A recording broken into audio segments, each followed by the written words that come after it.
कांटे की टक्कर है। टीएमसी 106 पर आगे और बीजेपी 100 सीटों पर आगे चल रही है। मतलब बहुत ज्यादा टाइट फाइट यहां पर दी है बीजेपी ने और जो मेहनत की है वो दिख भी रही है इस समय। लेकिन ये रुझान है, अभी भी हम कहेंगे बहुत जल्दी होगा इनको नतीजे बताना, 12 बजे तक तो इंतजार करना ही होगा। मेहमान हमारे साथ जो मौजूद हैं, हमारे पैनलिस्ट जो इस समय बैठे हैं, उस पर प्रभात त्रिपाठी जी मैं आपके पास आना चाहूंगी। आपको क्या लग रहा है पश्चिम बंगाल में बदलाव कितना जरूरी है? क्या लगता है आपको जो एक इतना लंबा समय टीएमसी ने दिया यहां पर, ममता बनर्जी ने यहां पर दिया, बदलाव कितना जरूरी हो जाता है कुछ प्रमुख मुद्दों को लेकर, चाहे वो महिलाओं का हो, चाहे वो मंदिर मस्जिद का हो, चाहे एजुकेशन का हो, चाहे रोजगार को? प्रभात जी। नहीं, निश्चित तौर पे देखिए मेनका जी, जिस तरीके से बंगाल में वामपंथियों को परास्त करके मां माटी मानुष के नाम पे ममता बनर्जी आई थी और बंगाल का 15 साल में जो स्थिति है डेवलपमेंट की वो उसी तरीके की है ना। वहाँ रोजगार है, वहाँ लोग बेरोजगार हैं।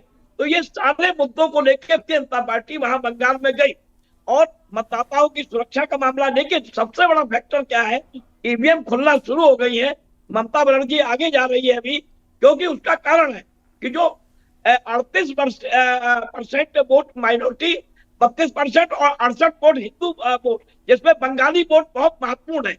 क्या बंगाली वोट भारतीय जनता पार्टी के पास जाएगा, ये सबसे बड़ा सवाल है। क्या बंगाली वोट ममता बनर्जी को छोड़ के इस बार एंटी के तौर पे या बेरोजगारी के तौर पे या डेवलपमेंट के तौर पे भारतीय जनता पार्टी के साथ जुड़ेगा? अगर बंगाली वोट वहां पे जो 32-35% है, अगर वो 10-15% स्ट्रिक कर गया और भारतीय जनता पार्टी के पास चला गया, तो निश्चित तौर पे भारतीय जनता पार्टी की तस्वीर सत्ता की ओर जाती हुई दिखाई देगी। लेकिन अभी भी ममता बनर्जी जमीनी लेवल पे ये साबित कर रही है कि वो कमजोर नहीं है और परिणाम नेक टू नेक है। लेकिन सत्ता की तहरीक में कौन पहुंचेगा 12 बजे तक, ये आने वाला वक्त बताएगा। ईवीएम खुल रही है जमीनी। बिल्कुल, और ये देखिए यहाँ पर चार्ट के जरिए हम दिखा रहे हैं, असम में बीजेपी 61 पर आगे, कांग्रेस 9 पर आगे और एक बहुत बड़ा फासला, बहुत बड़ा गैप। केरल में 112 पर रुझान आए, 58 पर एलडीएफ, यूडीएफ 50 पर आगे चल रही है। एनडीए 2 और अदर्स के खाते में 2 सीटें आती फिलहाल दिख रही हैं। अभी एक लंबा वक्त है इंतजार करने के लिए।